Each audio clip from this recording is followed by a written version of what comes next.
Yeah, today it's kind of crappy weather outside. It's snowing. We got 2 or 3 inches of snow this morning.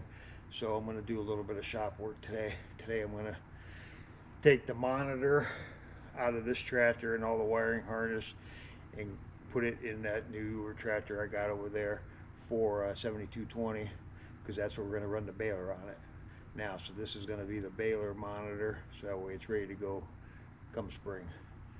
So go ahead. Yeah, so this here is the mount. Where to come out of this wires right here. We have to take this off. This is where the baler plugs into. Follow that all the way around. Comes over here, pull all these wires out here, unhook the power source from it, and then this here is the actual monitor for the baler. We'll take that off, and then I gotta go ahead and move all this mounting bracket up here and get it moved to the other tractor, so this thing's ready to go come spring. One less thing to do in the spring. Yeah, this turned into more of a project than I anticipated. Everything does on a farm. Everybody knows things don't go the way you think. But this is the plug-in that was on the back of that MX. I got to put 2 little bolts in here yet, and then my power source coming out of here. This will plug my baler into this, and I'll plug my flashing lights in, and all my markers and all that stuff will get plugged into here for the baler. And then we come into the inside of the cab right here. This is what took the time.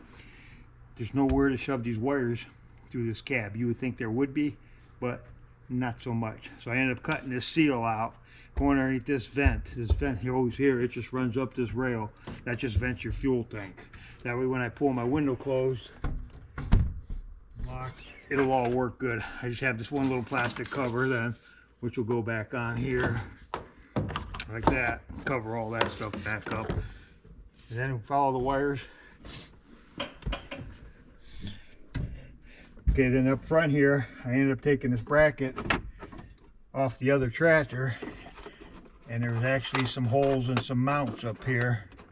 So all I had to do with this is actually put a couple bolts in there,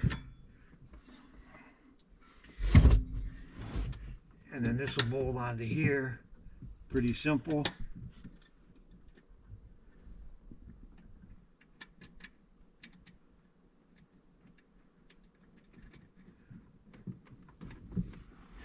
And this monitor will sit back onto here,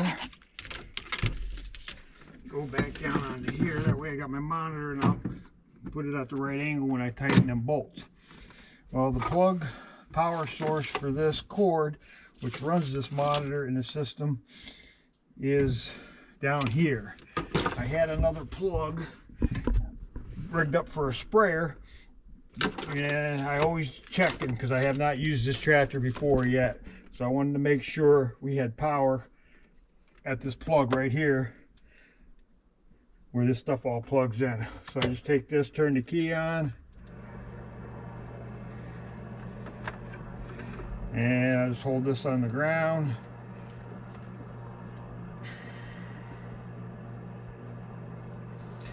Touch that light there, see the light comes on. That means I got 12 volt at my plug right down there. So that all works good there. So then all I have to do now is take and unplug this.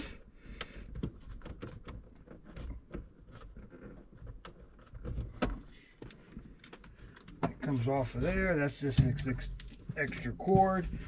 And then this new cord, power cord here, will go back down and hook right back to this power down here. And then I'll have power, and that'll feed everything. And then all I got to do yet is put these covers back on, and then take and zip these up, or put some clips in here along this edge right here to tie all these wires in. And then this tractor here will be set up for baling, and it will hopefully, that's one less thing I got to do in the spring, because without this monitor you cannot run the baler. Everything's all kind of tied together. That's how you set the bales. And that's how you get your number, your counts, and your size of your bale, and whether you want net and how much wraps of net you want on each bale. Everything is done from right here in the cab going to the baler.